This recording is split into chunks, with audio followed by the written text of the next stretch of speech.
കൽബെ മുഹമ്മദ് നബിയുടെ അടുക്കലേക്ക് ജൂതനായ ഒരു മനുഷ്യൻ വരുന്നുണ്ട്. ഒരു വൈകുന്നേരമാണ് അയാൾ വരുന്നത്. അങ്ങനെ സംസാരിച്ച് രാത്രി ആയപ്പോൾ മുഹമ്മദ് നബി അയാളോട് പറഞ്ഞു, ഇത് രാത്രി ഇവിടെ താമസിക്കാം, അതിനുള്ള സൗകര്യങ്ങൾ ചെയ്യാമെന്ന് പറയാണ്. അയാളത് സ്വീകരിക്കുന്നുണ്ട്. നബി അതിഥികൾക്ക് നൽകാനായി ഒരുക്കി വെച്ച തൻ്റെ വിരിപ്പെടുത്ത് അയാൾക്ക് കൊടുക്കുന്നു. അങ്ങനെ അയാൾ അന്ന് രാത്രി അവിടെ താമസിക്കുന്നു. പിറ്റേ ദിവസം രാവിലെ തഹജ്ജുദ് നിസ്കരിക്കാൻ വേണ്ടി മുഹമ്മദ് നബി എണീറ്റ് നോക്കുമ്പോൾ ആൾ കാണുന്നില്ല.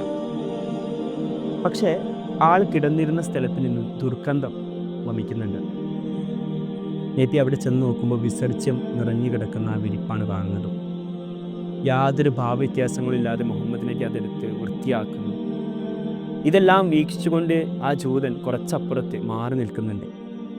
ഇത് കണ്ട് മുഹമ്മദ് നബി തന്നെ ശപിക്കും എന്ന് പ്രതീക്ഷിച്ച് അത് കേൾക്കാൻ, അത് കാണാൻ കാത്തിരുന്ന ആളെ ഞെട്ടിച്ചുകൊണ്ട് യാതൊരു ഭാവവ്യത്യാസങ്ങളില്ലാതെ മുഹമ്മദ് നബി ഇത് വൃത്തിയാക്കുന്നത് കാണുമ്പോൾ ആളുടെ മനസ്സലിയുകയാണ്. ആൾ പൊട്ടിക്കരയുന്നുണ്ട്. നബിയുടെ അടുക്കലേക്ക് ഓടി വരുന്നുണ്ട്.